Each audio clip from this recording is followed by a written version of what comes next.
আওয়ামী লীগের ব্যাপারে তারা জানতে চেয়েছেন কিনা? হ্যাঁ, চেয়েছে। সবাই চাননি, দুই একটা জায়গায় তারা চেয়েছে। তারা তো নির্বাচনের জান কবজ করেছে। নির্বাচনে আওয়ামী লীগের অংশগ্রহণ নিয়ে বৃহস্পতিবার রাজধানীর ওয়েস্ট এন্ড হোটেলে বাংলাদেশ জামায়াতে ইসলামীর আমির ডক্টর শফিকুর রহমান ইউকে যা জানালেন। আওয়ামী লীগের ব্যাপারে তারা জানতে চেয়েছেন কিনা? হ্যাঁ, চেয়েছে।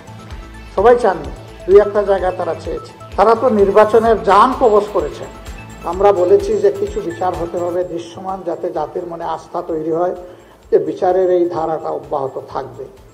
আমরা আস্থা রাখতে চাই এবং আমরা মনে করি যে সরকারে যারা আসবে তারা জনগণের সমর্থন নিয়ে আসবে, জনগণের পালস বুঝে আসবে, জনগণও তাদেরকে বুঝে গ্রহণ করবে।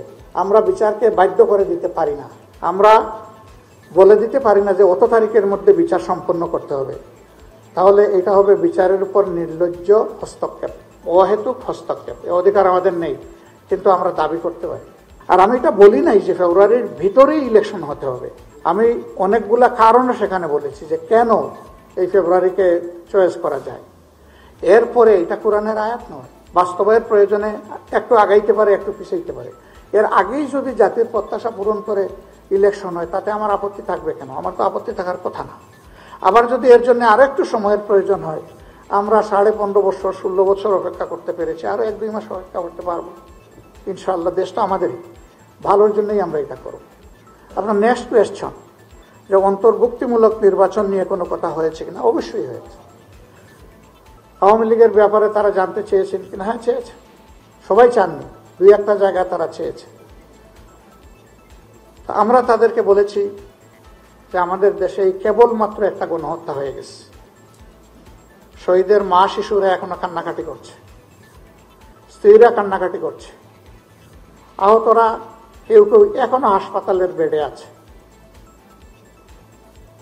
আমরা জাতি হিসেবে তাদেরকে আমাদের যে করণীয় সেইটাও পুরোপুরি করে উঠতে পারিনি। গোটা জাতি ট্রমাটাইজড। কারণ জুলাই আগস্ট এই সময়টা সরকার কার্যত গোটা জাতির বিরুদ্ধে দাঁড়িয়ে গিয়েছিল। এই আন্দোলন কোনো একক দলের বা পক্ষের ছিল না, এটা ছিল জনতার আন্দোলন। নেতৃত্বে ছিল আমাদের যুবক যুবতীরা, ইয়াং সোসাইটি, কিন্তু আন্দোলনে সম্পৃক্ত ছিল সারা দেশের জনগণ। অতএব দেশের জনগণের রাজনীতি কার জন্য? রাজনীতি জনগণের জন্য। 2 নম্বর, তারা তো অপার সুযোগ পেয়েছিলেন। তারা একটানা 3টা নির্বাচন তাদের অধীনে করেছেন। সেই নির্বাচনগুলোকে নির্বাচন রাখলেন না কেন?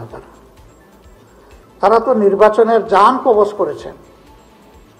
এমনকি জনগণ তো বলে যে তাদের ভোটাররা, তাদেরকে যারা সমর্থন করে, ওরাও নির্বাচনের প্রতি এতটা আস্থা হারিয়ে ফেলেছিল, তারাও ভোট দিতে যায়নি। This is fact. তো সেই রকম একটা দলকে এই মুহূর্তেই বাংলাদেশের জনগণ গ্রহণ করবে কিনা এবং আওয়ামী লীগও তাদের মানসিকতা পরিবর্তন করেছে কিনা সেটা বিশাল প্রশ্ন। একথা বলার পরে তারা আর কিছু বলেননি। তারা পাল্টা জিজ্ঞেস করেনি এইটা কি ওইটা কি, এখানেই তারা থেমে গেছে। এবং রিয়েলিটি সবাইকে মেনে নিতে হবে। This is reality.